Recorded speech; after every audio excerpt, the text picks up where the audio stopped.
Oh, man, yes. Yes, yes, yes. We are here. College football world has been turned upside down, dipsy-doo dunkaroo on its head. We got to talk about it. Everything with Stephen A. Smith, with what's happening in Boulder. Just so much is happening. It's so fast. We're going to chop it up all here, right here on the Victory Formation Sports Show after the bumper. Stay tuned.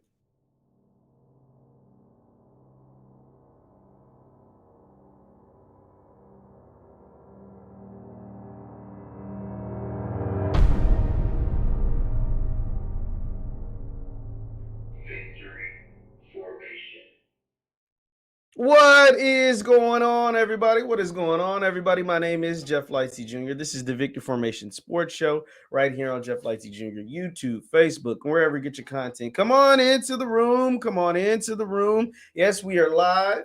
We are talking about what's happening with Stephen A. Smith. He's catching a lot of flack on social media. We're going to be talking about what's happening with Deion Sanders in Colorado. He's catching a lot of heat on social media. Drop in the chat where your name and where you're from. Drop in the chat your name, where you're from. And I was gonna do like the countdown music and all that stuff, but I want to just jump right into it because there's so much to cover. And also I'll open up the phone lines if you guys want to get in here a little bit later. But first, we have to talk about this video. Stephen A. Smith on his podcast, No Mercy. Only see in your comments. What's going on, Christopher Dukes? What's going on, JSU Tigers? What's going on, everybody? But we got to talk about Deion. Oh, no. We talk about Stephen A. Smith in his podcast, No Mercy, and what he had to say about HBCU programs and about what's taking place with Deion Sanders. And it just wasn't true. What's going on, Cortez? What's going on, man? So, Stephen A. Smith, a couple of days ago, was on his podcast, No Mercy. What's going on, Durrell and Aaron Anderson? We're doing a midday. We're doing in a 2:00 show. We don't normally come on this early, but we're gonna do a live show and a call in for the folks that want to get in here. Just building it up, chopping up some game. What's going on? Beasley, yes, we're gonna talk about Tavion too. We're gonna talk about Tavion because that's unfortunate. What's going on, everybody? H-Town in the house, and so let's get right to it. So Stephen A. Smith, this was him on his podcast, No Mercy, and we're gonna take a listen to what he had to say. Let me make it small. This is fair use. This is fair use. This is for, we're breaking down some of this stuff and we're going to talk about it because it's unfortunate that he had these things to say because they're simply not true. Let's take a listen. I'm not going to show all the video because I don't want to get a copyright strike. You know how they be on certain stuff like this. Let's take a listen. Last year, they had a problem with this spring football game getting 2,500 people to show up. This weekend, Primetime sold out the damn place. 45,000 people showed up. We got people hating on him all the time. Oh, he should have stayed at the HBCU longer. He shouldn't have used them to catapult his career and all of this other stuff they chirping about. Shut the hell up. When he was at Jackson State, he did his job. He won football games, brought attention to his program, and never hesitated to bring attention to HBCUs and the needs that they had in order to elevate the profiles of historically Black colleges and universities across this country. All right, let's stop right there. Okay, so, a lot of that is true. A lot of that is very true. But at the same time, it's like he's also doing it for himself. He also used a lot of verbiage, a lot of words, a lot of things that were like, didn't have to use. You did a lot of that stuff, and so people can't continue to talk about that. They will continue to talk about that because the two will forever be linked. Let's continue on. Imagine what opportunities that potentially will open up for African-American coaches coaching at HBCUs now. Because if Primetime goes and all of a sudden he puts Colorado in a national championship picture, what about the next great HBCU coach? He's opening up the doors of opportunities for. Okay, all right. This is where we have to. Yeah, come on, bro. Come on, Steven. Come on. Let me go full screen for it. Come on, Stephen A. Come on, bro. You know better than this, man. You know better than this. You know why I know you know better than this? Because you're on TV each and every single day talking about Black coaches, even at the professional realm. The professional realm, the NFL, the NBA, that don't get opportunities. You talk about the Eric Bieniemys. You talk about the different coaches that at the professional realm do the best that they can do at that realm. and they don't get opportunities.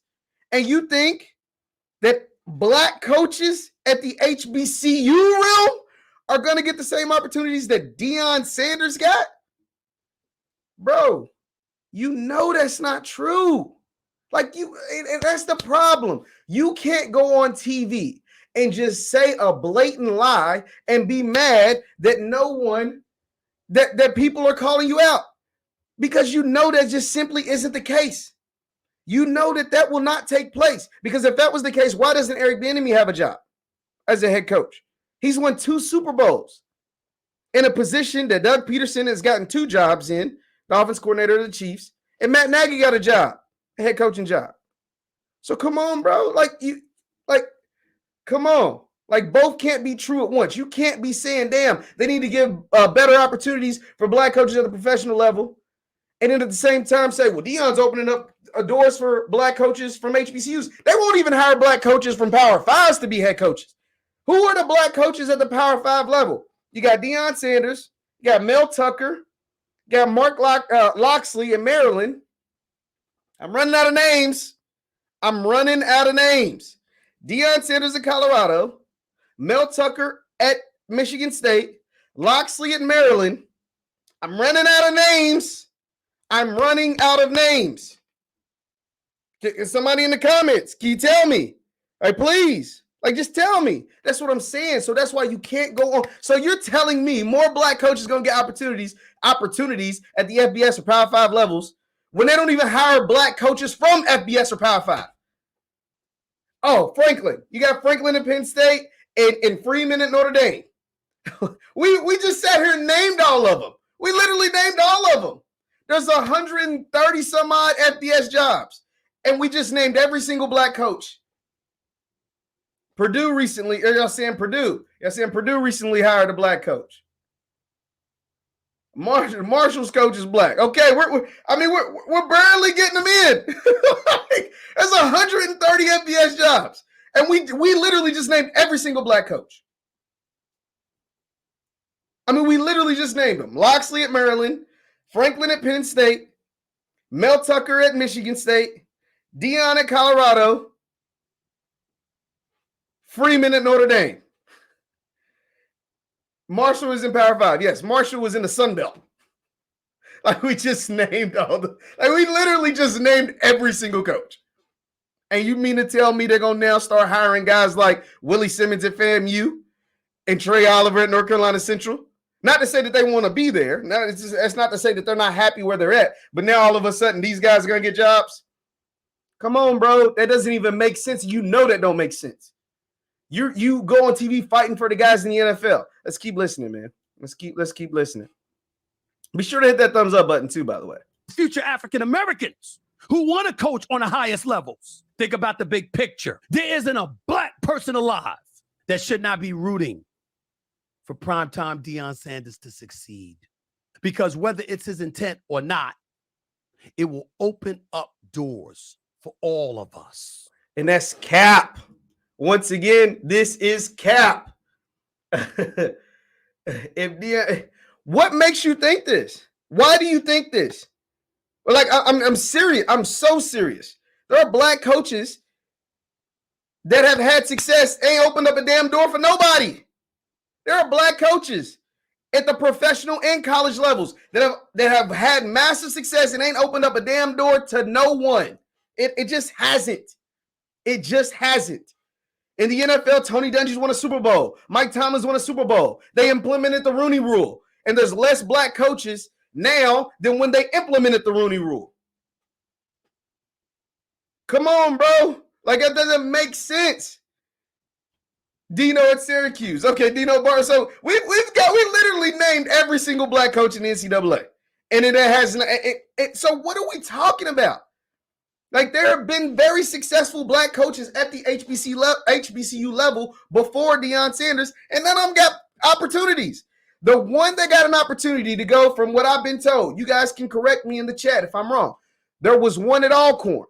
They got an opportunity, and he was able to get either the Southern Miss job. He got an FBS job. But that coach was white. So the one black college coach that got an opportunity before Deion to move up to the FBS was a white man.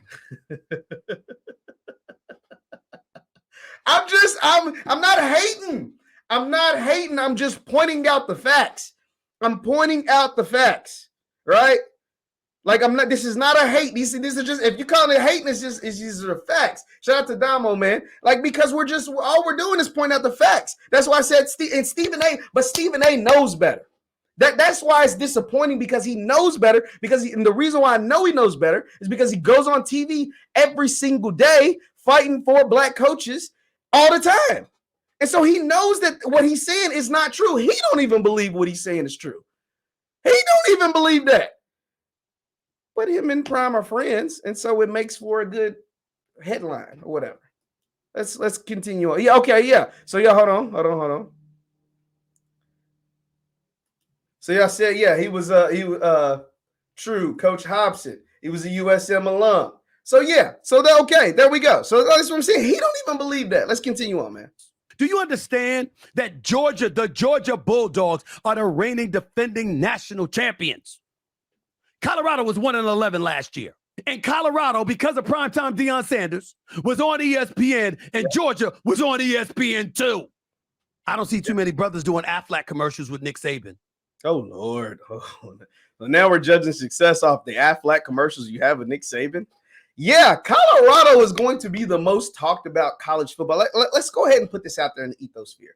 Colorado is going to be the most talked about college football team in a very long time. This year's Colorado team is going to get more clicks, more article reads, more post views on YouTube, more anything than almost any college football team of all time. And here's why. Because of the way they're doing things. See, I like what Josh Pate, he works for 247 Sports. He has a show called Late Kick on YouTube, and he did a video. And with all the guys leaving Colorado, they are going to be the most talked about team because win or lose, there is a reason to talk about them. They have an exuberant, eccentric, outgoing coach who is famous before he ever got into coaching. He's the most famous coach probably to ever coach. Can we say that? Is it okay for us to say Deion Sanders is the most famous coach to ever coach football? There has never been a coach with a resume like his that decided to get into coaching. I don't know. I can't think of one. And then to have a level of success. At a black college, right? At a black college during the era of social media. So all of these things worked for Deion. All of these worked in his favor. He's a superstar, flamboyant, famous Hall of Fame player who was the best ever at what he did is playing cornerback and punt return. And then he gets into coaching at a black college and flips the record around and has great success and gets the #1 recruit to come to a black college. All of those are like billboard. Like that's like a movie script. It's like a movie script. Now he goes to a program who has been who's been horrible for the better part of 30 years. Get celebrities to come visit the place like Lil Wayne and Rick Ross and Gillian Wallow and shoots documentaries and has cameras follow him around everywhere. Like it's like a movie script. And now the first thing he does is send 60 players home. Tell them thanks, but no thanks. And so all of these things work in favor of him being the most talked about program. Of course, his spring game is going to be on ESPN over Georgia's. Georgia's boring, but boring wins. Alabama's boring. They're very boring. Colorado's the new flash. It's like the new girl at school. Like, damn, who is that? You know what I mean? Like, oh, we got to see what she is talking about. We got to see what it is. And that's what Colorado is. They're the new chick on the block. Now, whether the new chick on the block is worth anything is different. Hold on.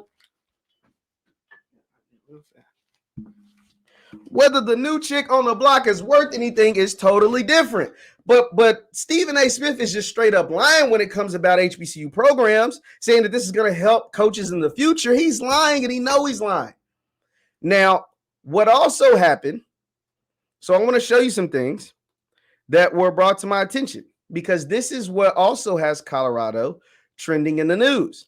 So obviously, like I said, they've got 60 new players. Hit that thumbs up button, by the way. So some of y'all don't think so it's about his success. Okay, we're going to see his success and whether he's able to have success at the Power 5 level. So one of the things that had Colorado and Coach Prime and Deion trending over the last few days is the fact that they had this mass exodus of their team, right? They brought in 40-something transfers before spring, brought in like roughly 40, 45, roughly 45, some 40-something transfers before the spring. And then had the spring, and then they've seen another 30 or some odd players leave the door. Now, some of the players are calling out the way that they're doing things at Colorado. This tweet exchange is from one of their former players. It says, this is from a young man named Zachary Courtney. It says, for the coaches who are trying to recruit me, I am sorry, but I will not be able to get y'all my film from my practices last season since I am not allowed to have it because the head coach at CU won't allow it. Me and Deion. This is very unlucky, and if you have any questions, just text me. And then one of the Colorado supporters says it's their film. Schools don't randomly send you their practice footage to players. You're not entitled to it. And then the young man said, it's my film from the fall when he was not here. I feel as if I deserve it. And then another young man said, it's probably because he quit before the spring game. Because remember, Deion made a thing about, we had guys quit before the spring game and we don't want quitters and all of that stuff. And then he said, they told me to quit before the spring game. It's like they told me to. So that's what made that whole, he had that press conference and he was like, oh, we don't like some of the guys that quit a few days before the spring game. When now it's coming out that he told some of them folks, hey, your services are no longer needed before said spring game. Now, to make things interesting, because I wasn't 100% sure.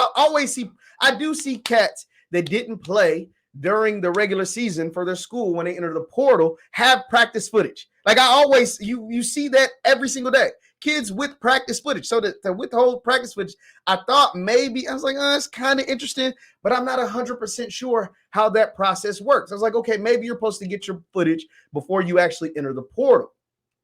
But then Ryan Clark actually asked that question. He was like, yo, how does this work? Like, I'm not sure how it works when you have kids in the transfer portal. How does it work when it comes to getting their film?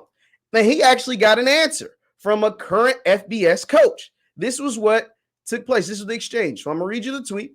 It was from Ryan Clark. This is the official Ryan Clark account. It says, are most transfer portal players allowed to get their practice film? Because he saw that exchange, right? Get their practice film from the school they're leaving. Colorado players making it public that they won't be, meaning won't be able to get their film. I'm wondering if handing over the film is a normal practice. I know a transfer from another D1 that wasn't allowed to get his either, meaning his film. And then Jim Mora, the head football coach of UConn, had this to say. He said, yes, Ryan, most do, as in most do hand them over the film. We at UConn believe that at this level, it is our responsibility to help these young men reach a path that leads to ultimate success, both on and off the field.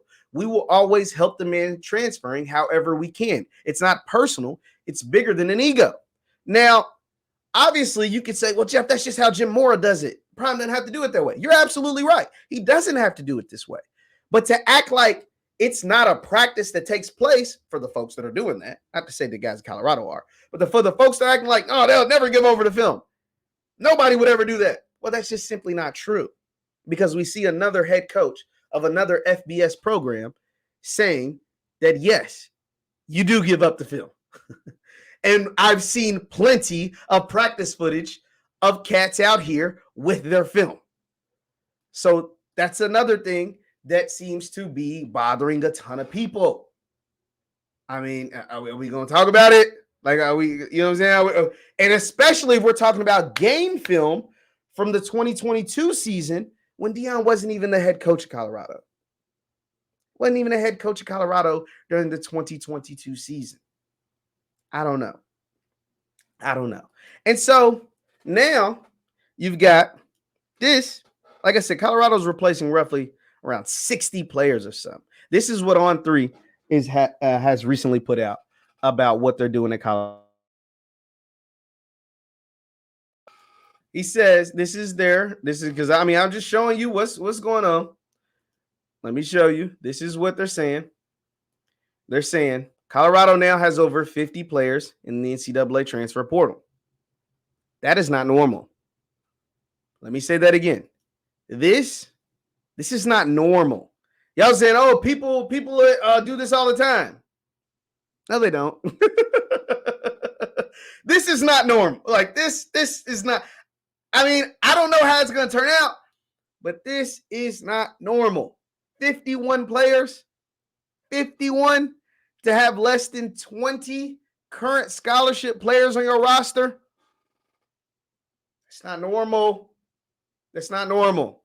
Now, granted, you've got guys signed already that just won't get there until June, July, August, and then you'll bring in another 20 some odd players from the guys that left after the spring game.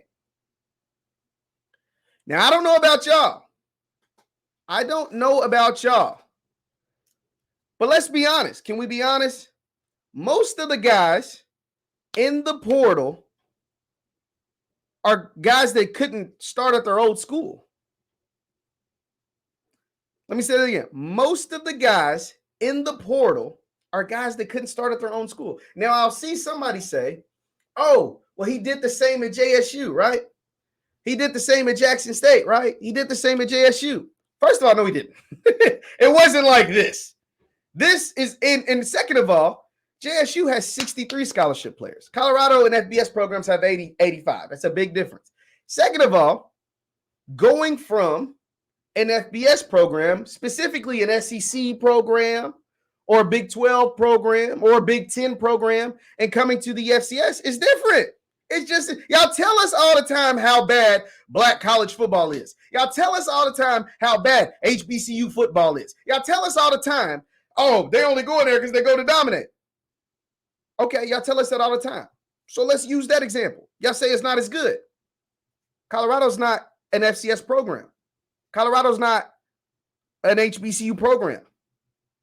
And so therefore, getting guys from other FBS programs, a lot of them who didn't start at their said school because they couldn't beat out the guy in front of them at that said school, how's that going to work?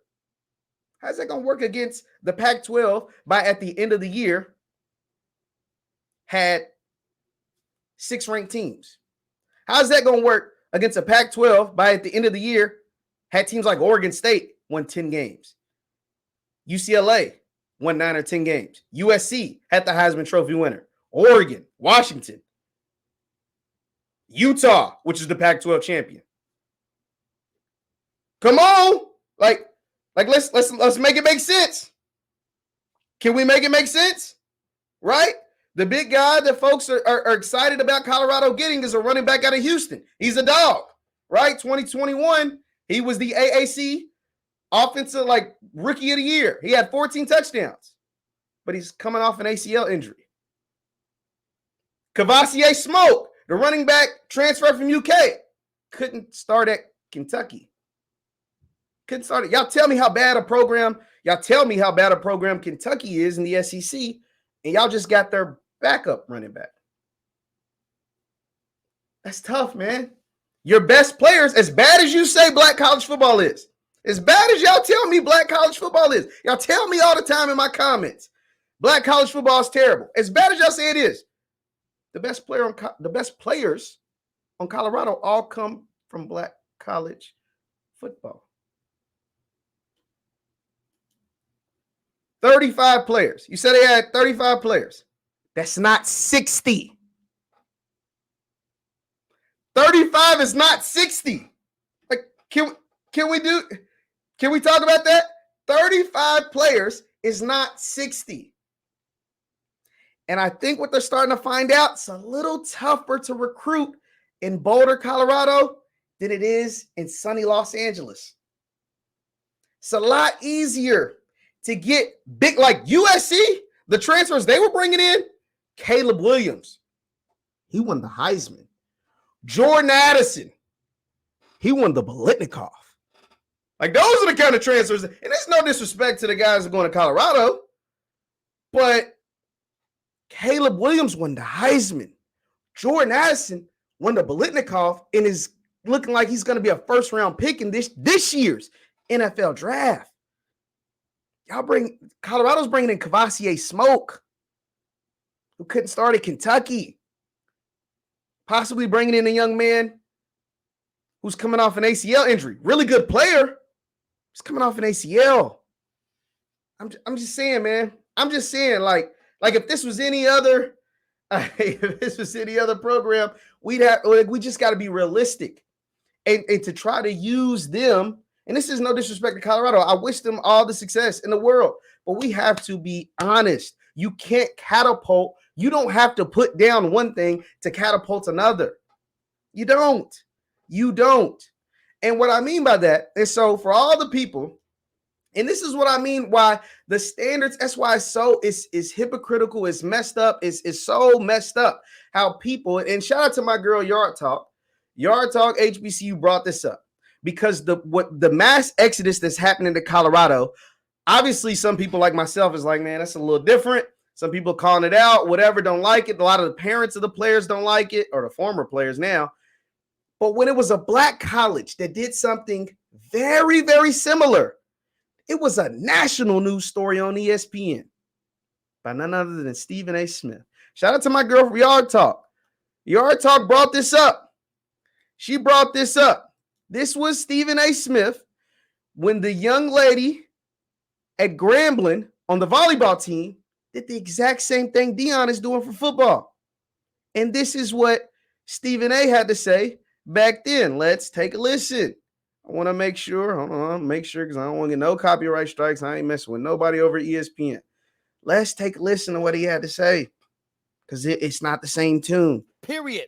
A new coach comes in and completely eradicates every scholarship on the roster.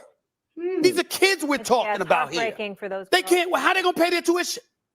How are they going to pay for school? How are they going to finish school? I thought this was an institution of higher learning. I thought we cared about these kids, making sure these kids get an education so they could contribute to our society. I thought we cared about that. I thought we cared about their upbringing. I thought we cared about their well-being. You got parents and students literally scammering, like, how are we going to pay for our tuition? And it's June. And the School starts in a couple months. And the athletic director, no comment. Okay. Whoa. So that's what Stephen A. Smith had to say about Grambling. You know, the black school, about a volleyball team. When the Grambling coach came in and did the exact same thing, she told girls thanks but no thanks, because Grambling had a terrible volleyball season the year before.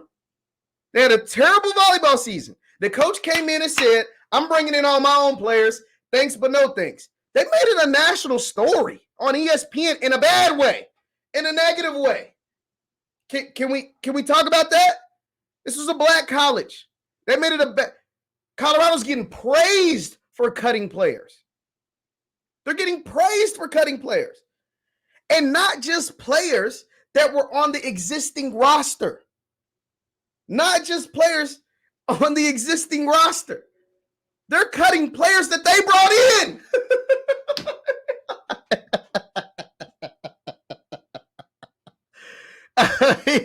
I mean, come on, bro. Come on, bro. Shout out to Yard Talk, bro. Shout out to Yard Talk, man, for providing this. Let's keep listening, man. Like, what else did he have to say? Comment? No comment? Nothing?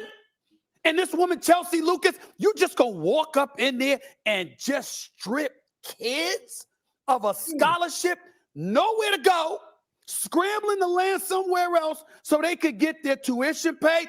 Ladies and gentlemen, parents out there, especially African Americans, because we talk about HBCU here, we need to strongly look into what the hell is going on at Grambling State University.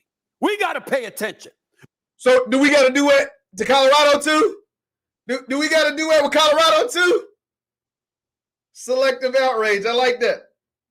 Do we got to do it? Do we got to pay attention to what's going on at Colorado too? Because they just did the same thing. It's just not volleyball, and it's not at a black school. The only difference between Colorado, it's not a volleyball, it's not a black school. But He had a lot of strong words for Chelsea Lucas. He ain't said nothing about Deion. Nothing at all. Because if we gonna levy the hammer on Grambling, we're gonna levy the hammer and call Grambling out like that on national TV about that coach who took all them scholarships. Come on, bro. Come on, dog. Come on, bro. We can't. Like I'm just saying. If we gonna do the same thing to a black college, because you already lying about the black colleges when it comes to they gonna get better opportunities because of Deion in Colorado. We know that ain't true. Whatever. But if you gonna levy the hammer, you gonna go on your platform, national TV, and drop a sledgehammer on Grambling State. Where's that energy for Colorado? Where's that energy? Because Deion just did the same thing. He did the exact same thing. The only difference, like Deion literally turned over 80% of his roster. Only 18 kids from the 2022 season is on the current roster right now. 18 out of 85 scholarships. I'm not a math wizard, but it's a pretty damn low percentage. But I ain't heard you said nothing about the roster turnover, but you had a lot to say about Grambling. You had a whole lot to say about what was happening at Grambling. I'm just saying, man. I'm just saying we got to keep the same energy, bro. We got to keep the same energy. You can't go on national TV lying about black colleges. You can't go on national TV trying to bash black colleges. You can't go on national TV, do all of this, do all of that. But just because you buddies with someone and just because it's a different sport and it's your friend, you ain't got nothing to say. Nah, bro. Nah. I guess I'll just be the one to say it. I'll just use my little bitty platform and say what needs to be said. Because if you had a problem with that, you should have a problem with this. If you had a problem with that, you should have the exact same problem with this. You should have the exact same problem with this. If you had a problem with the volleyball coach at Grambling, you should have a problem with this. You can call in here. There's the number on the screen. Because, and the thing is, because of the portal, I'm not going to argue with anybody about what's right and what's right and what's wrong. I mean, you know, it is what it is, the way college sports is done today. But if you had a problem with that, you should have a problem with this. That's just how I feel about it, man. That's just how I feel about it. And I mean, I'm gonna just keep it all the way funky with you. That's just how I feel about it. What's going on? You're on with Jeff. Jeff, what's up, man? What's going on, man? What's on your mind? It's Carpet Tech. What's going on? Everything's cool. Everything's cool, brother. Yeah, what's up with you? Well, I'm saying everything's cool between at the end of the day, nobody's above the program. Deion's not above the program. I mean, you got to get at Rick for that. You know what I'm saying? From Deion, it didn't matter if it was Deion or another coach. It was designed for Colorado to come up overnight because that's what the expectation is. It has nothing to do with the children, the young adults, should we say? Yeah, I get that. But I'm not. So my energy not even really necessarily aimed towards him. It's aimed towards the coverage of this stuff, right? Like when Chelsea did that at Grambling, it was a national story. It was on first take, and so therefore, yes, but we can't get everybody. We can't get everybody. What you mean? We can't get everybody. There's more colleges than that. It's probably about 50 more than that. But no college is turning over 80% of the roster. That has never been done. Like, I mean, just being like, it's never been done. It's never been done before. Yeah, it happens, but it's a once in a lifetime thing. You'll probably never see it again, and we're gonna move on. Okay, hey, appreciate you calling in, man. Yeah, appreciate it. I mean, yeah, it is what it is. Like I said, yeah, I mean, maybe it is a once in a lifetime thing. I don't make it. I mean, and the thing is, and this is the type of stuff that like. This is the type of stuff, like I said, it get kind of sad, but it is what it is.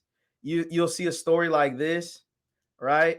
Let me go ahead and show you. Hit that thumbs up button, by the way. And you can call in. The call-in numbers on the screen, 727-731-8723.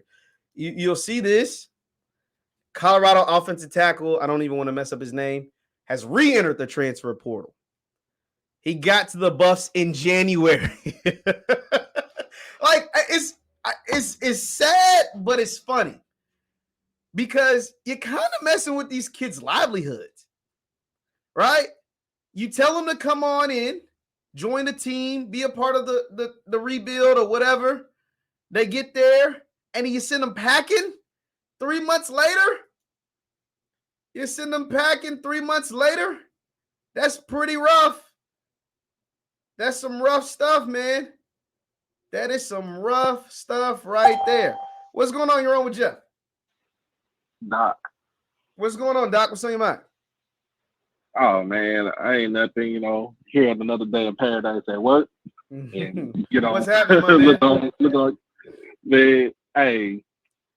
So what I'm hearing about why these kids are entering the transfer portal, because one, the offensive coordinator, defensive coordinator are looking for a certain type of player, especially on defense with Charles Kelly. That's the reason why you saw Tavion Beasley jump in the portal again, because he doesn't fit Charles Kelly's, I think, defensive scheme, or the way he wants his defensive backs to be long, tall, long, rangy.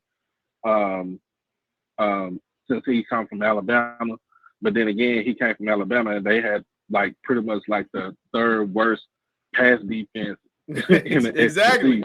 Alabama fans were happy to see him leave. By the way, they actually threw a party when he left. So it doesn't excite me why, you know what I'm saying, what he's trying to do and trying to emulate what he's done in Alabama. Of course, with Sean Lewis, he's get up and go. So, but he didn't have the same success at Kent State last season either. No, it's like a 4-win team. It's 4 or 5 win team. So, the thing about the turnover roster, 80% of your roster, bro, that's ridiculous. That is ridiculous. And the one you was talking about, the player that was asked for his film after he jumped into the portal, like you said, it feels me. I would have took care of that before you jumped in. You asked for your film before you decide to transfer out of the school. Yeah. You were going to leave out of the school. You need to get your film. You should have transferred. You should have talked to them beforehand before you thought about jumping in that portal. Mm-hmm. But another thing that came to me, bro, is let's think about this. Colorado was 1-11, right, last season. Yes. Was it the players that was trash, or was it the coaching that was trash? It's probably a mix of both.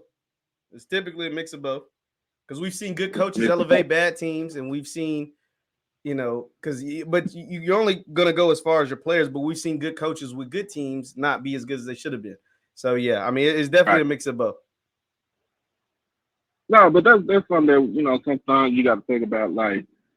You think about this. Carl Durrell was at Colorado for 2-3 years, man. He was never a good coach. He was at UCLA for a couple of years. He was never a good coach. Mm-mm.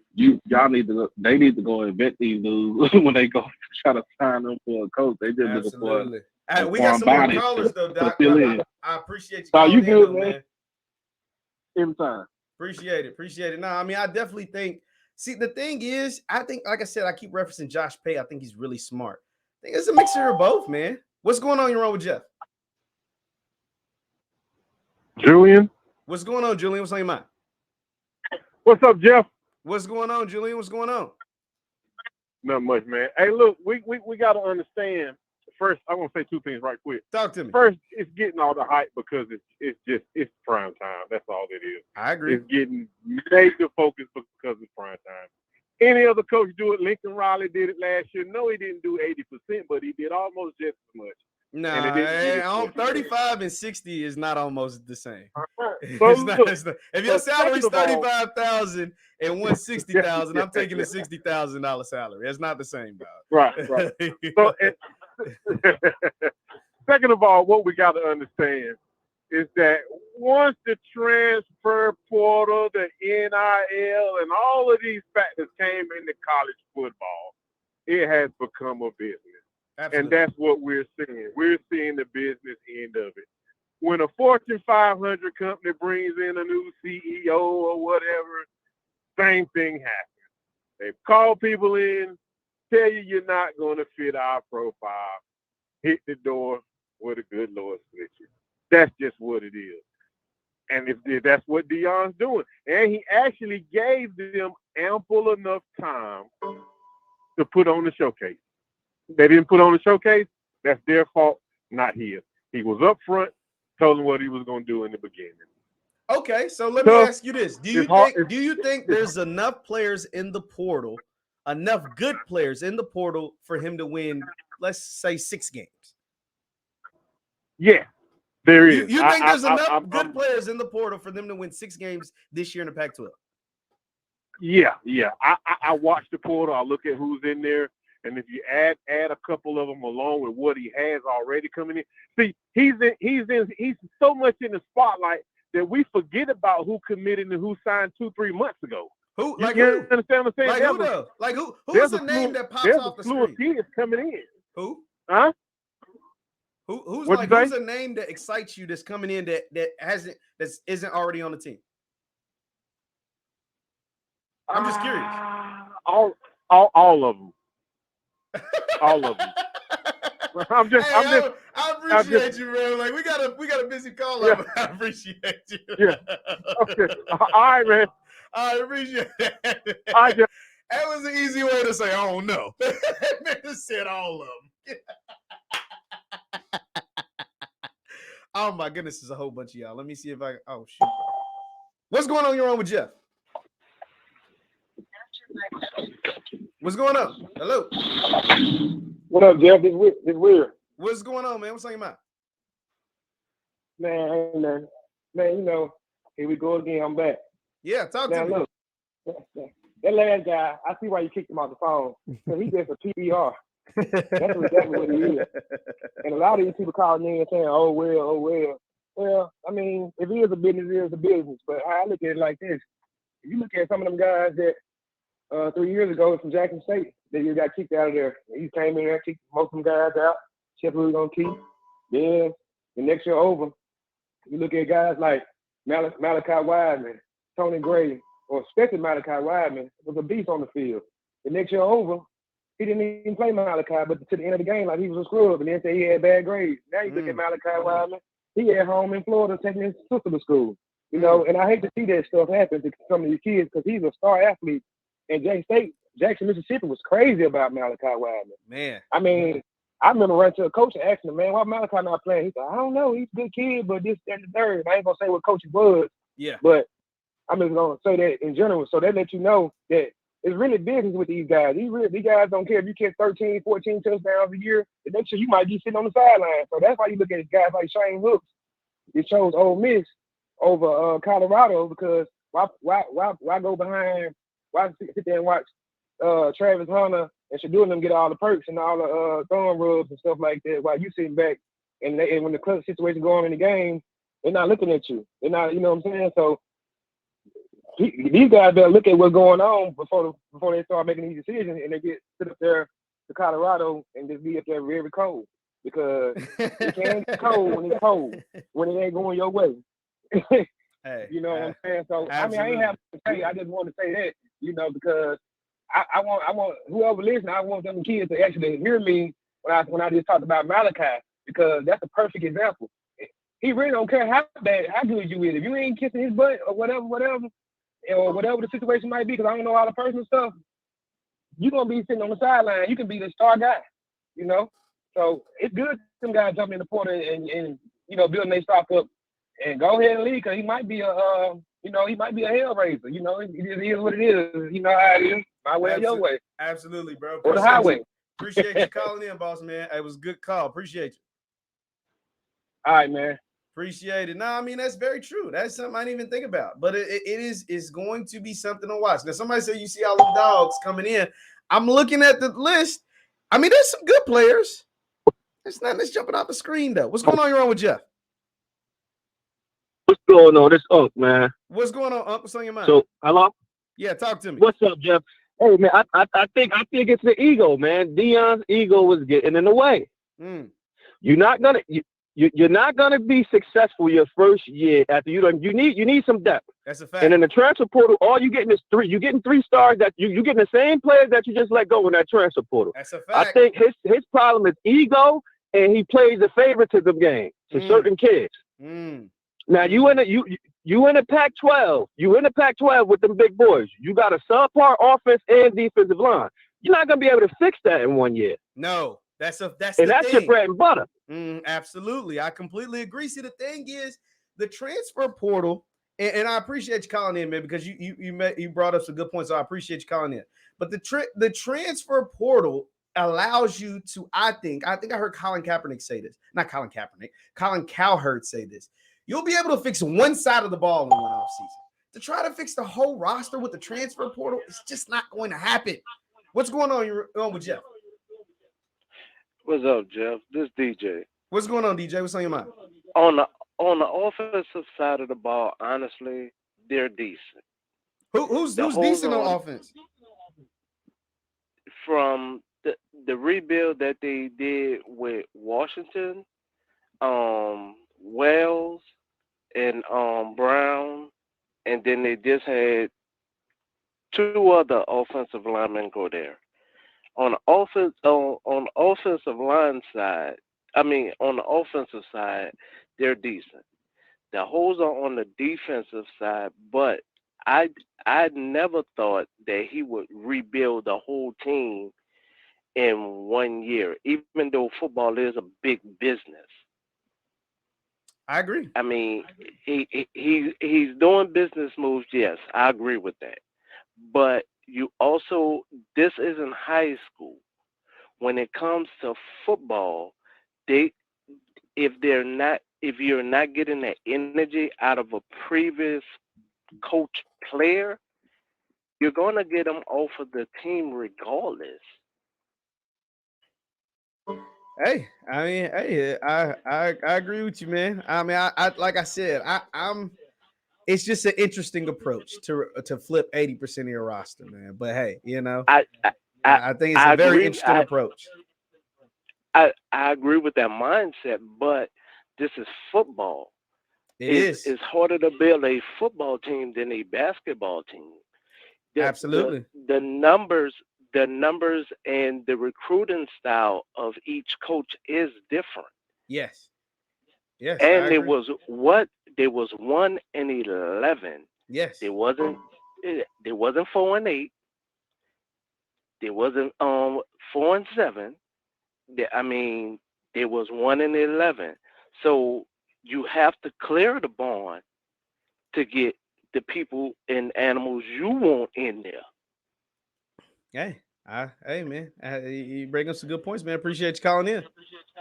All right. I definitely agree with what he's saying. The thing is that do you think you can do that in one offseason? And the answer is no. So why let go 80% of your roster? That's what I'm saying. What's going on your own with Jeff? Jeff, what's up, buddy? What's going on, man? What's on your mind? Okay. It's Carpet Tech. I called back. All right, so there's 2 questions. Okay, so the question is that you said, what do you think Colorado record's going to be, correct? Yeah. How many wins do you see on this ride? I'm showing the So based off what I was saying, remember I played against Reggie Bush and Arian Foster. Okay, so let's just get that out the way. Yeah. Okay, so the only threat we have is Oregon Ducks, USC Trojans, and if you want to throw Utah in there at the end of the season, you're just skipping them first 2 games. TCU, who's in the national championship last year, and Nebraska, who just brought in a coach, and Matt Rule is pretty good at the college level. He was what he was at the pro level. But I like Matt Rule. Matt Rule a little tough cookie, but he ain't gonna do nothing because he ain't got as much talent as Deion's acquiring. Okay. You can look at the roster and look at it. So if worse at the end, we'll probably go 9-3, if anything. But for the most part, we should be able to go. But for the most part, we should be able. You see 9 wins? No, I said what? No. Oh, without a blink. I mean, you got to understand. USC, UCLA quarterbacks going to the draft. Okay, Stanford ain't gonna do nothing. Nebraska, they just getting it together like Deion, and they don't have as much talent. TCU ain't got that quarterback. He's going to the draft. Okay, Utah, they just came up over the last 2 years. Okay, everybody else, I don't even remember. Washington State, Oregon State. Okay, Oregon State so won 10 games last year. Like I said, Oregon, all I'm saying is Oregon, USC, and Utah's a threat. Now, back to the other guy mentioning about the old lineman, why do you think they wouldn't got Sean Lewis? Think fast, do fast, right? That's what he say, right? Yeah. So if the old lineman's not there, Shador's going to get the ball out of his hands faster than you think, like Brady. See, it takes one to know one. Y'all gotta see that. You gotta see that. And then on top of that, we just got that tailback. Who's he gonna throw it to? Again? Who's he gonna throw it to? Like I can't hear you. He's gonna throw it to you? You got T Hunter.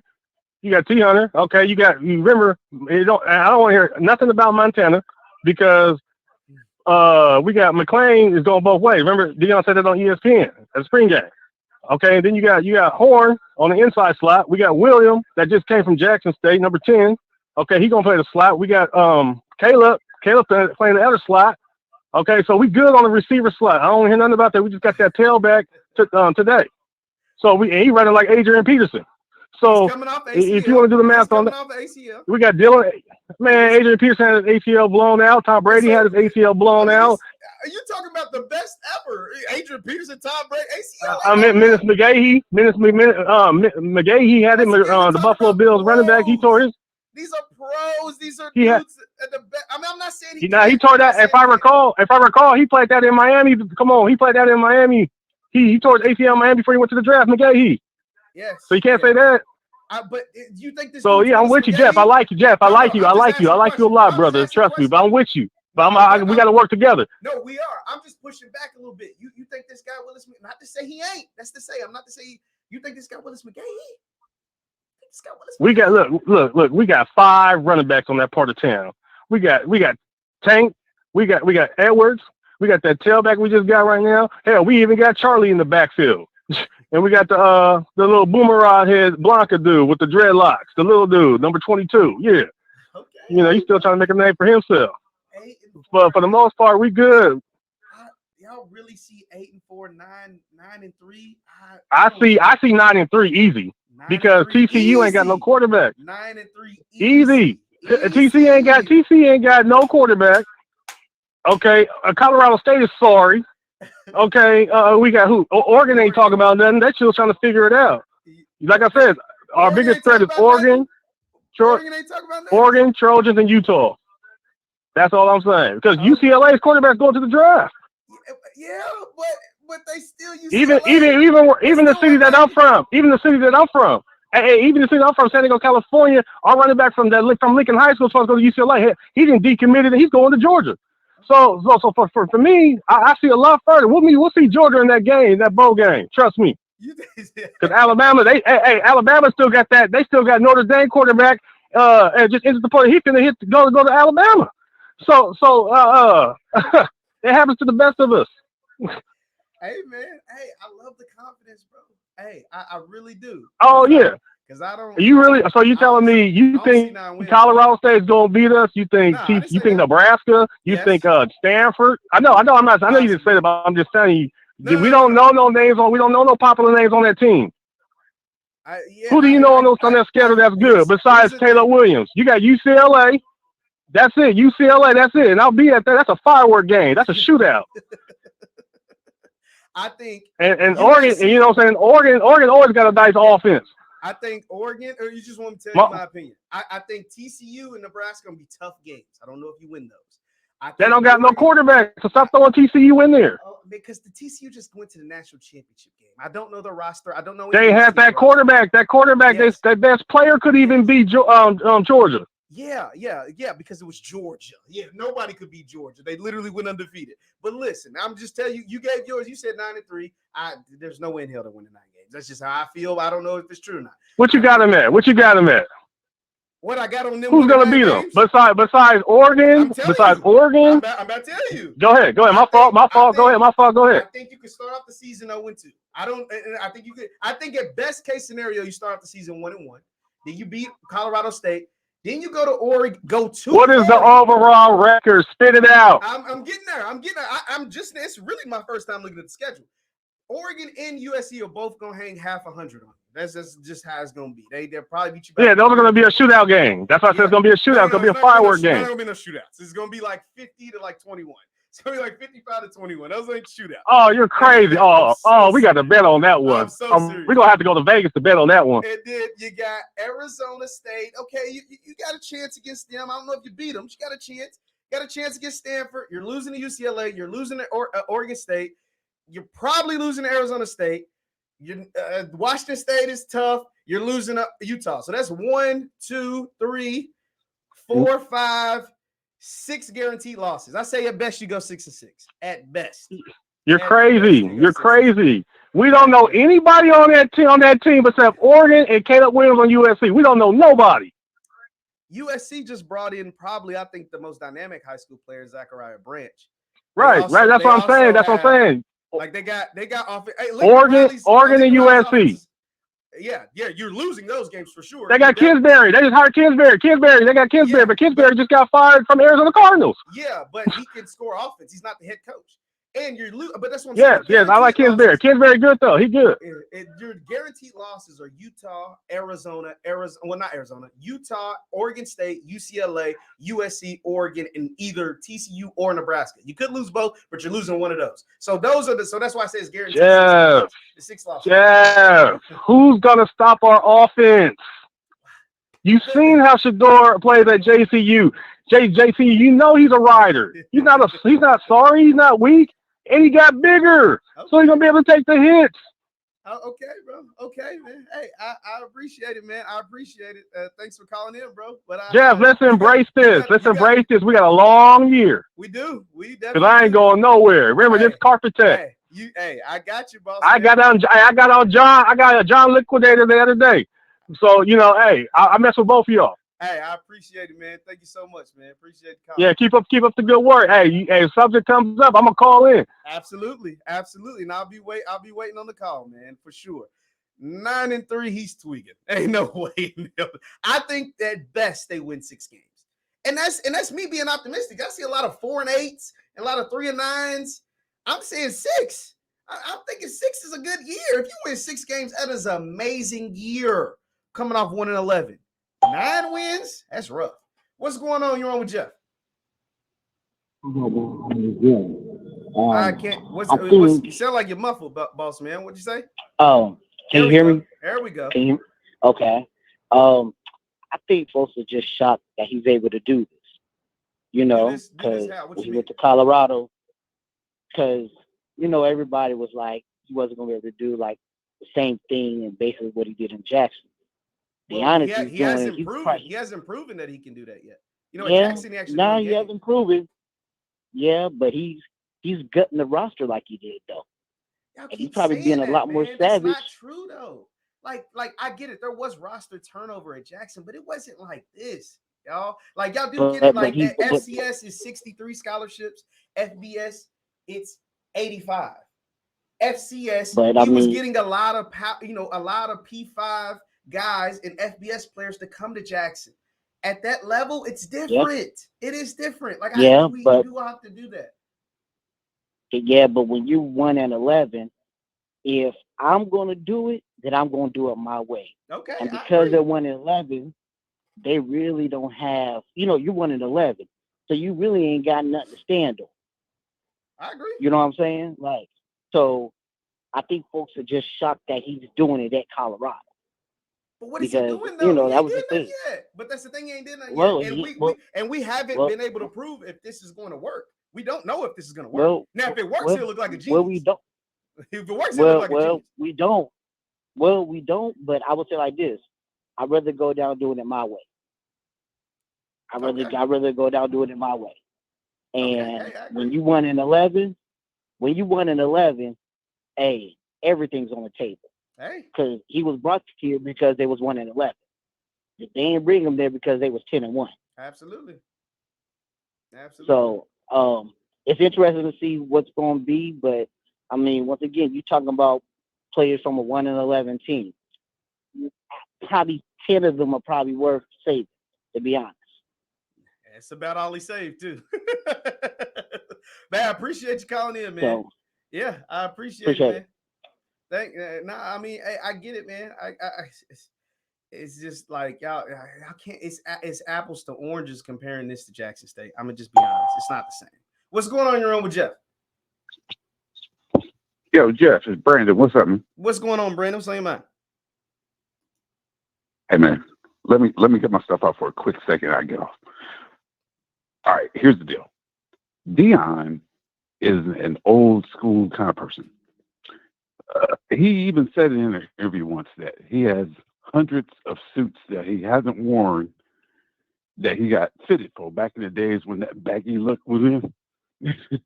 And so he approaches things. What I'm trying to get at is he approaches things from a different way, a different standpoint.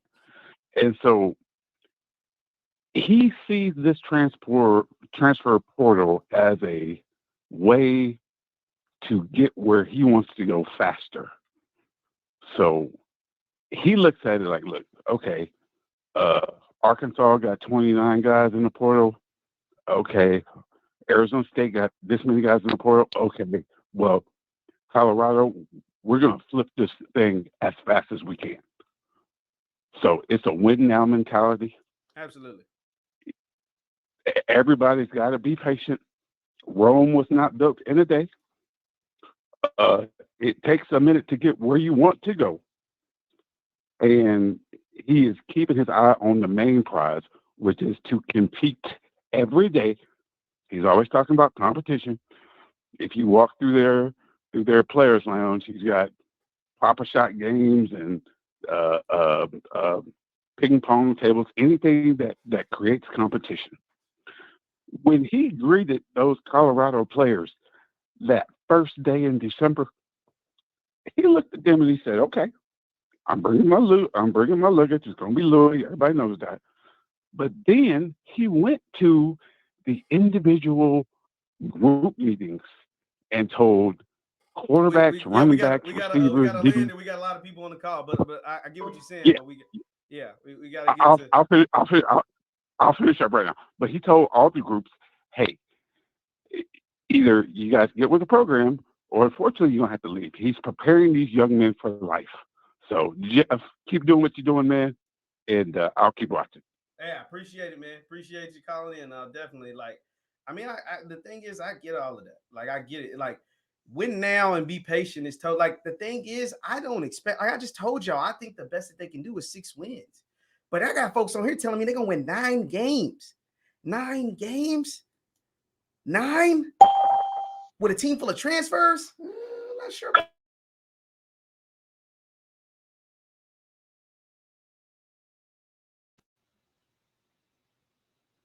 Hello? Hey, what's going on, Jeff? Oh, yeah, talk to me, man. I just wanted to say, man, y'all got to chill out, man. Deion gonna do it, man. Do what? The team is gonna be okay. I don't play what is football okay to for you? years. What does okay mean? Well, I said okay, looking like this. Yeah, they possibly could go 6-6, but they possibly can go 8-9 or 8-3. Nah. Ain't no way they're going 8-3. I don't think so. That's what I told the last guy. He said 9-3. I don't think so. If they go 9-3, he won't be at Colorado for year 2. He'll be at Florida. He'll be at Florida State. They go 9-3 this year, he will be gone from Colorado because it'll be one of the greatest things we've ever seen at a FBS program. Just that simple. Well, that'll be awesome, but you gotta look at it from a football perspective. Yes, football is football. You don't have to have 5 or 4 or even 3 stars. You can have a no star player, and win a football game. It's all about schemes and doing what the football coaches tell you to do to win a game. So Deion is looking for people to do this scheme. That's all you need. Absolutely, but we're talking about a team, like you said, that was 1-11 with a coaching staff that I think is really good. I think the coaching staff is good, but they're still unproven, right? Like they are unproven staff. I think they're good. But they're unproven with a bunch of unproven players. That's tough to win 9 games with that. put it like this, because you got to remember that every football team starts over every single year. And we can already see that Deion is not going to have the same team at all. These are new players coming in, learning a new system, and getting it down packed in 5 to 6 months, somewhere in that range before football season kicks off. It's actually less than that. You're gonna get about most of the players. Most of them getting there June, so you're gonna get about 2 months. That's another thing. I forgot about that. Most of them are getting there in June, July, so you're gonna get about 6 to 8 weeks before that first game against the team that was in the national championship game. Like your first game is against the team that was literally in the national championship game last year. Come on, Jeff, man. I mean, it's the truth. I'm just telling you the truth. Like, what you mean? Come on. Let's be real about it now. Like, TCU is not that great. Let's just be real about that. They're not that great. They don't have a quarterback, and they have a decent team. Okay. This team wasn't. They're going against. We're just going to disregard the fact this team was in the national championship game last year. Like, we're just going to throw that out. Like, yeah, they lost their quarterback, true, but Deion Sanders has never played an FBS game. So, like that's not to say he won't be good. I think Shador is really good, but he hasn't played an FBS game. So, like, we got to do the same thing on both sides. Would you? Okay, it's football. Absolutely. If you got to throw a ball 10 yards to another player that's wide open, can you not do that? Who said the players are going to be wide open? I'm saying as an example. I would hope so. So if Shador has to go to another level and just play athlete like he's been playing his whole life, remember he played Texas football. Yeah, he played it's at not Trinity gonna be no Christian. He played in like the worst division. Come on, bro. Like, come on. He played at Trinity Christian. Like, there's like the worst division. Like I said, that's the worst Texas football division. That wasn't a good example.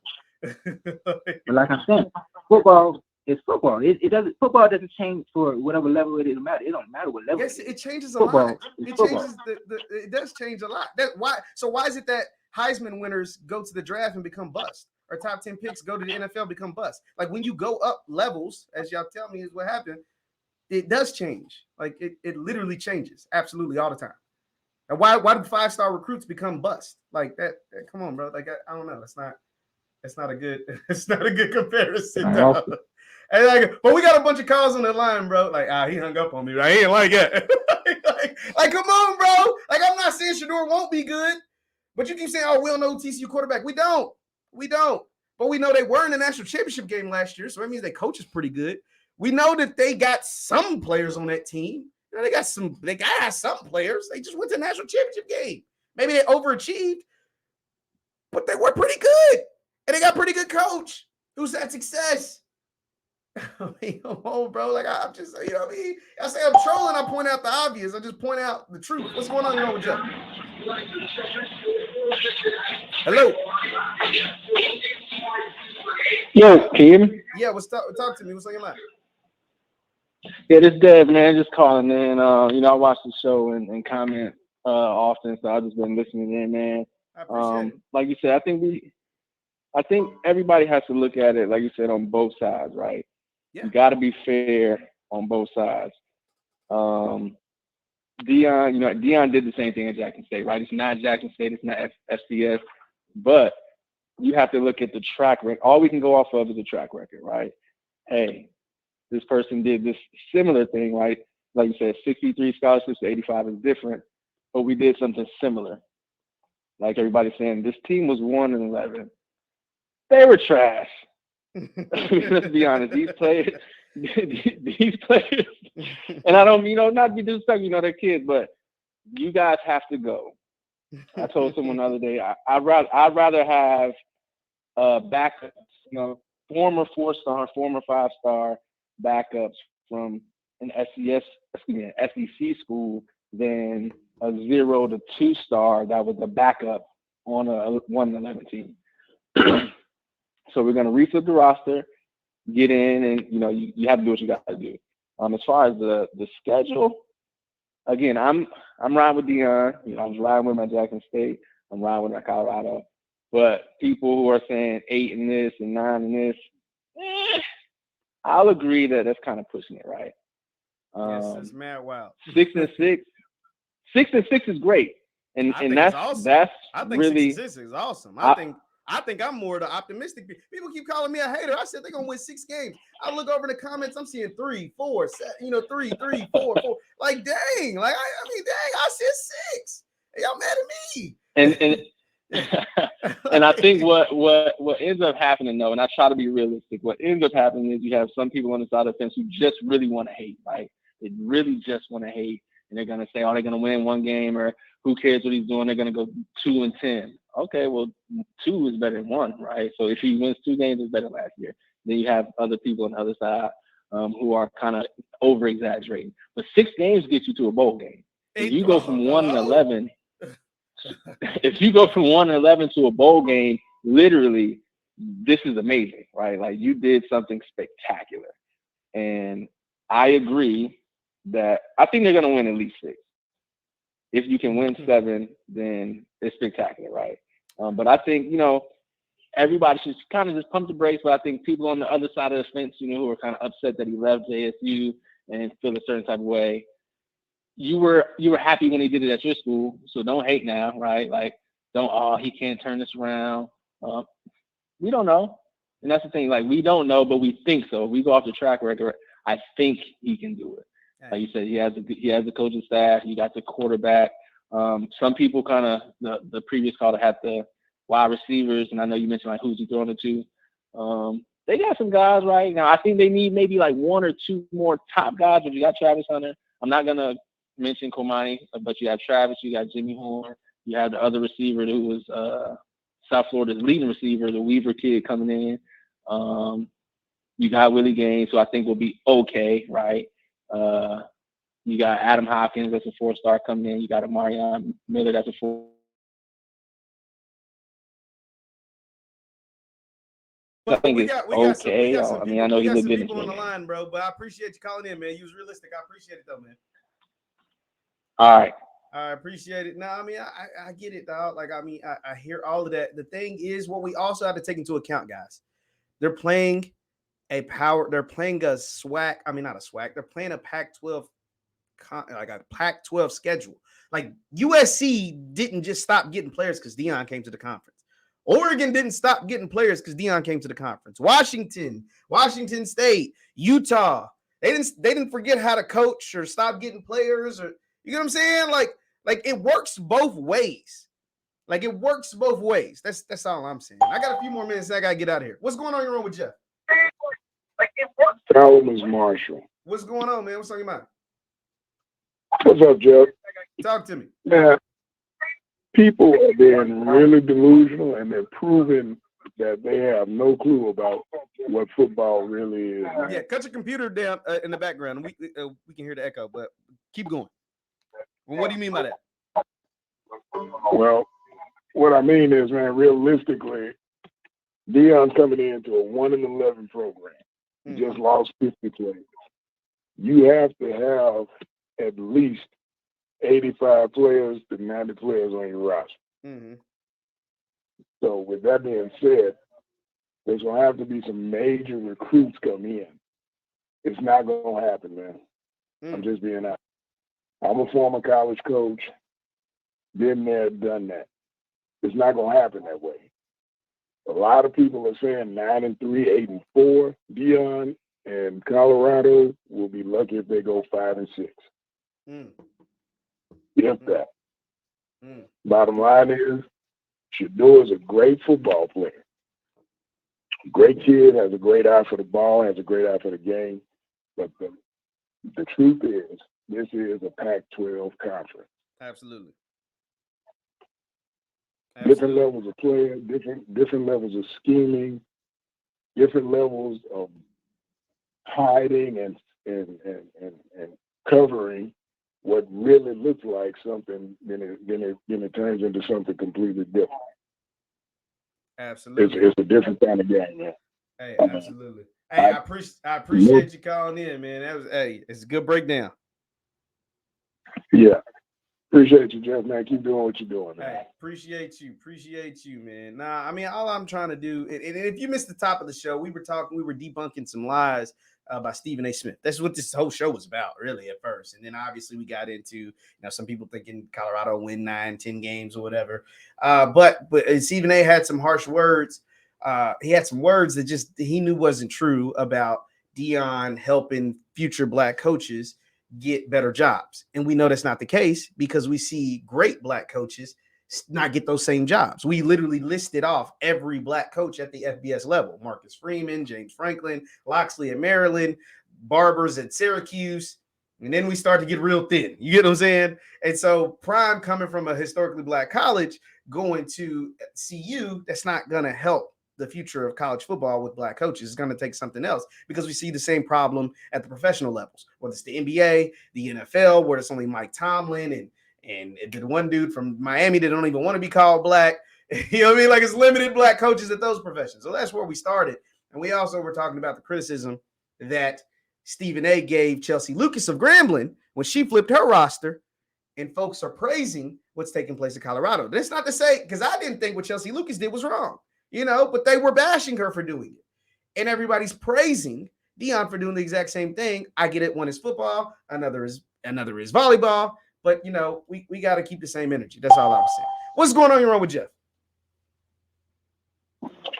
Dre. What's going on, Dre? What's on your mind?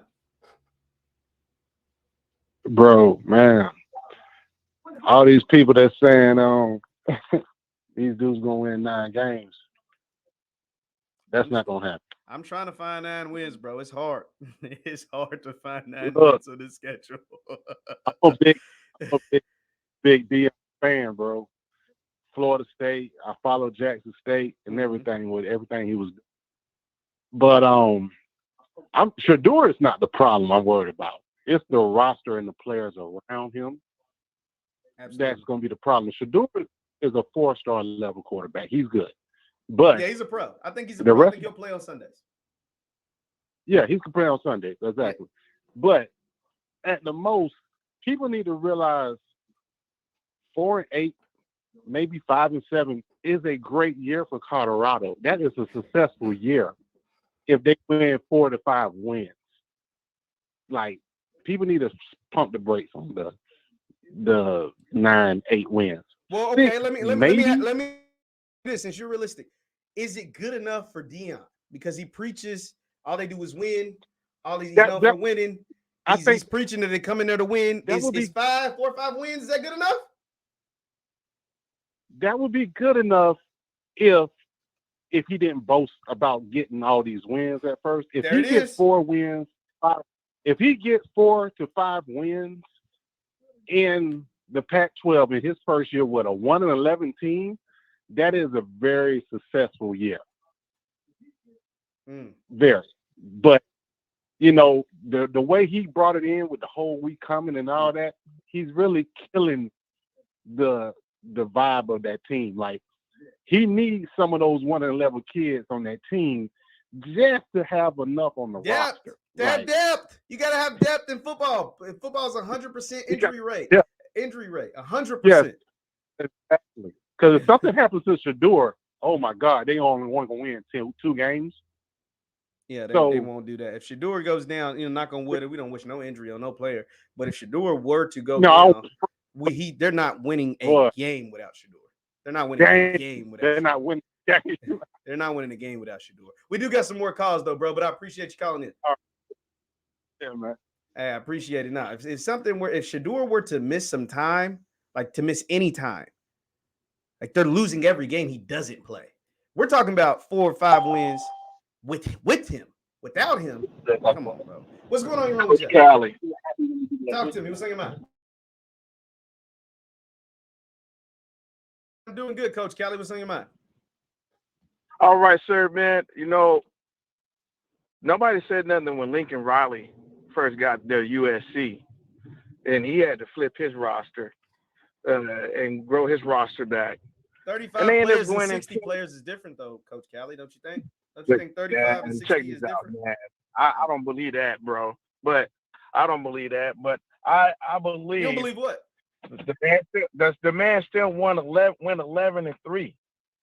He went 11-3. So you know, think, but you do know Lincoln Riley is a proven Power 5 coach too, right? And he's recruiting at Southern Cal versus Boulder, right? Like those do matter, wouldn't you say? I used to live in Boulder. Okay. I used to live up in Denver and in Boulder. Okay. Which I'm a USC fan by heart. But USC ain't got no defense.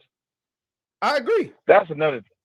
I agree, but hold on. You skip my question. I see Shedeur. You skipped my question, though, bro. Like you do know Lincoln Riley is he's a proven power. Like before he got to USC. Hey, you saying Coach Klein is not proven by winning 2 championships? No, he's not proven. So you saying that he's not proven? You're saying HBCUs are downgrade. You can win at this level, but you can't win at this level? That's not what I said. Is that what you're saying? That's not what I said. So what you saying? No, I'm saying he did win 2 conference championships, yes. But in the 2 biggest games, he got the dang, hold on. I thought we let you talk. But in the 2 biggest games of his career at Jackson State, they did lose, didn't they? They did lose. They lost 3 games. He's good on the road. Nobody said Shedeur wasn't good. Nobody said Shedeur wasn't. Shedeur was really good. I don't see Shedeur just from the track record. I don't see Shedeur losing over 4 games, bro. You don't see Shedeur losing? It might not be his fault. I mean, you got to have a roster around you to be good. But if you looked at it, they was playing against second string defense. Their first string defense was playing against Stobbs. They only got 7 points scored on them. Who are you talking about? This is in a spring game. Oh, come on, bro. We can't make too much in a spring game, dog. Like those players not even there anymore. I understand, but USC's not a spring game opponent. USC's a real opponent that averages 50 a game and that just has the Heisman Trophy winner and just added Cliff Kingsbury. And USC lost to Tulane, bro. They did. And I'm a USC fan. And Tulane won 12, bro. Tulane won 12 games last year. But what was their seasons before that, man? Tulane wasn't even thought of. So you think Colorado's going to be this year's Tulane? You think Colorado's going to be this year's Tulane? I mean, I just asked the question. Yeah, I really do think so. Okay. I really do think so. Okay. Because I believe in Coach Klein. Okay. And the players that you see right there and the ones that he's bringing in are quality good players, especially like Smoke from Kentucky, the running back. You know what I mean? He's a backup and the at guys Kentucky, that but he's decent. There. He was a backup at UK, but he's decent. Yeah. He's decent. Yeah. So and to watch Shedeur dissect the offense, the defense, and I know it's the second string defense, but the way he had control of the offense, I think he'll win 10 games, my brother. 10 games. Hey, okay. Well, thank you, Jeff. Hey, I appreciate you calling in, man. 10 games, that's a lot of wins, bro. Come on, bro. 10 games, come on, bro. What's going on? You're on with Jeff, man. What's going on? What's going on, Jeff? This is Gabriel. How you doing today? What's going on, Gabriel? What's on your mind, man? Okay. I'm just listening to the last dude. All right. Your caller just got off the phone with you. Yeah. Now, Deion, if we recall, Deion's spring season, right? Yeah. I think he went what? He might have won. I'm trying to remember what. Like he went 5-4. Exactly. 5-4. Exactly. Yeah. Exactly. All right. And then, like you said, and then he had some more players coming in. Yeah. For the fall, and that changed. Absolutely. Now, okay. I'm gonna make a few quick points. I'm gonna get up off here. Yeah. Now I know he got some more players coming in. I say this right here. I think he may go like 7-5, 6-6, somewhere up in there. Get a bowl bid. That's doing damn good. That's real this first good. year with Colorado. That's real good. Yeah. I said 6-6, and folks called me a hater. I said 6-6, and folks said I'm right. I don't get it. Right. and then like to your earlier point when we first came on talking about Prime and what's his name, Stephen A. Smith talking about helping black coaches. Okay, It's like this right here. Why didn't Prime make at least one of his position coaches, or either the offense coordinator or the defense coordinator, black? That's a fact. That's a fact. Hey, I mean, it's a real question, but don't ask real questions that call you a hater, man. They say you a hater. What's his homeboy name that he pulled from Jackson State as defensive coordinator? Why didn't he keep him as defensive coordinator? I guess they said because he's too old. I guess they said because he's too old. I don't know. Really? I don't know. Really? I mean, that's what they say. That's what I was told. He was too old. I don't. I mean, But yeah, that's the only only real point I had to make, man. Like I said, there's not that many black head coaches in the NCAA. No, not at all. College football, right? Let alone the NFL. So what you call it? Stephen A. got to think about that too. Just think about what he said before he said it. Absolutely. But man, that's all I had to say, man. Enjoy your show, and I'm gonna keep watching. I appreciate it as always, man. Thank you so much, man. Thank you so much. Now that's a fact. I mean, when he had an opportunity to help a black coach, he didn't, because neither his offensive coordinator or defensive coordinator are black. Neither one. But it is what it is. What's going on here with Jeff? Hey Jeff, this is how you doing, sir? What's going on, man? What's on your mind? I think what people are missing is when they think about the record. Even you, I know you're not a Pac-12 follower, but Arizona State, Arizona, and Stanford all have new coaches. Yes, they do. I do know that. Yes. And to say that those new coaches are going to beat Colorado, I think fairness would be, say, 50-50. Would be fair. No, absolutely. I agree. That is 50-50. Absolutely. That's why I said 6. The only losses I said for sure, I said either TCU or Nebraska, one of them. You're not beating both of them. I don't think, but you could lose to both of them. You could win both of them, but I think that's why I say you split. But I definitely think Oregon, USC are losses for sure. UCLA and Oregon State are losses for sure, and Utah's a loss for sure. And everything else, that's 6 possible wins. That's me being. I think that's pretty fair. Yeah. Now with TCU, they lost their starting quarterback. They lost both their starting wide receivers. The second, the number 2 wide receiver just, as you know, went into the portal. Yes. A couple of days ago. They lost their running back. They lost their 2 of their starting offensive linemen. So they got a lot of holes on the offense side, which was the strong point for their team last year. And then on the defense side, they lost 5 starters. So TCU is not the same team that everybody thinking about. They got whooped by Georgia. So I do think that Colorado has a chance. Well, what they also have, though, is a proven coach and a proven coaching staff. A coach that has won at the Power 5 FBS level. Like, we can't act like that doesn't matter. Like, that matters. Mm-hmm. Like, you know what I mean? Like, that's right. Also have to take that into account, right? Like, just like they lost a bunch of players, how are they reloading? Through the same transfer portal Colorado's reloading through. Or adding, you know what I'm saying? I think, and the only difference is they're recruiting to Fort Worth and have a proven coach versus Colorado recruiting to Boulder with a coach that is very famous but is unproven up until this point at that level. And then, and with USC, winning last year, people got to realize they have 7 guys in the draft this year. All 7 guys were there before Lincoln. Is in the draft. Yeah, but you're not beating USC. The wide receiver. I don't know if you're making this point, but you're not beating USC. Like, I hope you're not trying to make that point. No, not at all. But what I'm saying, people giving credit. People giving a lot of credit to Lincoln Riley when the cover wasn't bare when he got there. Let's just be 100. He had some 5 stars already there when he got there. Deion had none when he got to Colorado. So apples to apples was not the same. The cover was bare when Deion got to Colorado. Just like Arizona State, I'm not sure if you noticed or not, they are just 15 to 16 players behind him of letting flip in their squad. So Arizona State and Arizona are doing the same thing Deion is doing, but it's not. But they coaches are not prime time, so it's not, because that's a lot too. 40 out of your 85 that you already flipped, that's a lot as well. So I understand that. Then also with that 51 number, Deion right now only have 25 scholarships available. He has 60 right now still on the roster with scholarships. So it's not like he has 51 spots to fill. He only has 25. He brought in 40. He signed 40 players during the signing period. Yeah, we got all of that. Like, we understand that.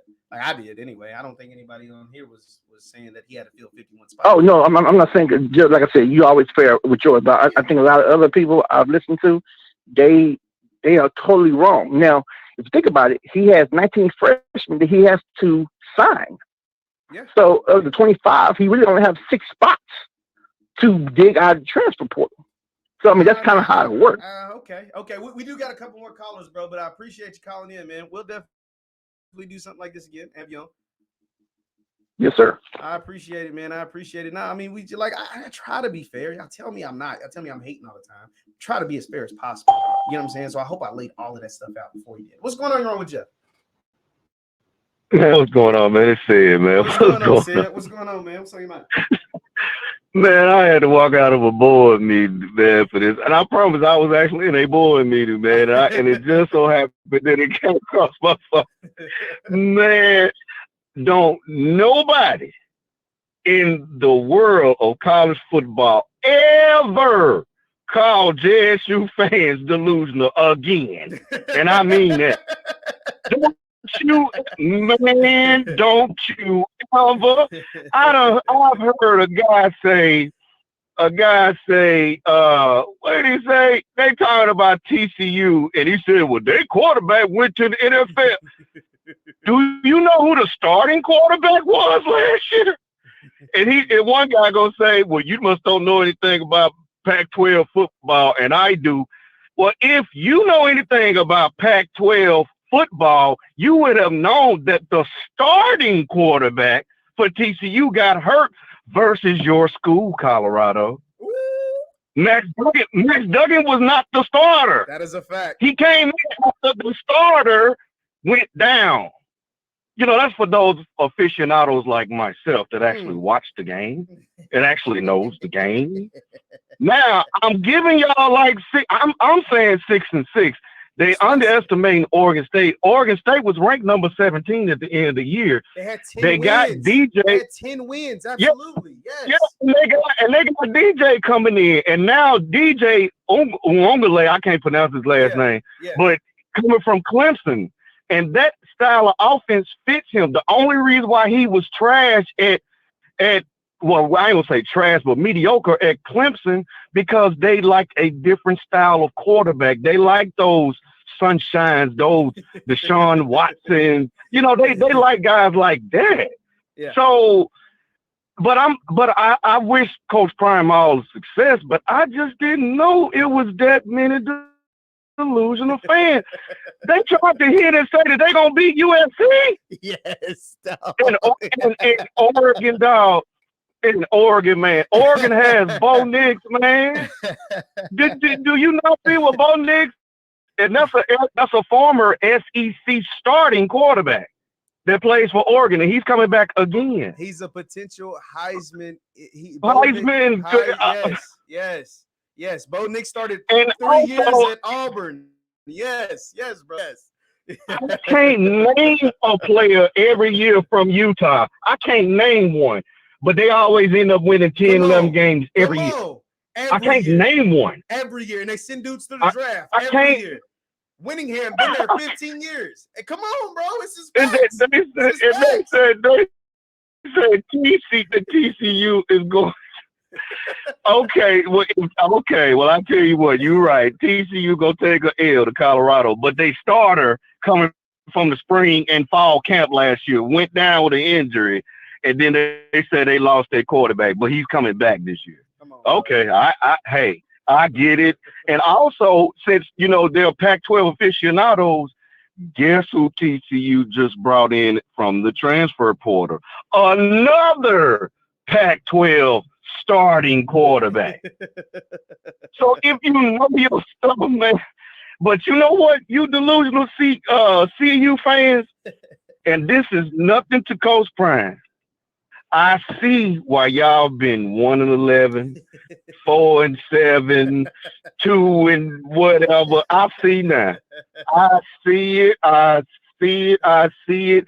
And shouts out to Stephen A. Smith, not for what he said, But let me tell you, CU fans, something. And I'm going to take this quote from Stephen A. Smith, because I know what your state represents. Hint, hint, 420. Stay off the weed, man. Stay off the weed. Do not ever call JSU fans delusional as long as y'all live. Ain't no way. I'm going to get ghetto. Ain't no way in dark snorting that y'all should call JSU fans delusional. Man, I'm out, man. Let me get back to my meeting. All right, see y'all, man. I appreciate it, Sid, man. I appreciate it, dog. Because that's just a fact, bro. I think I gotta see you. That is just a fact. I think that, I think I'm being optimistic when I say 6 wins. The folks are saying 8, 9, 10 wins. Come on, bro. Come on, bro. Like knock it off. Like really knock it off. But that's all we got, man. I got some interviews I got to record later. So thank you guys for tuning in to another episode of the Victory Formation Sports Show right here on Jeff Lightsy Jr. YouTube, Facebook, wherever you get your content. Do me a favor, hit the thumbs up button before you get out of here. Like, share, subscribe, and you can also follow me on Instagram and Twitter at JLightsy7. That is at JLightsy7. Thank you guys for tuning in again. It was another magical show. We'll see you next time.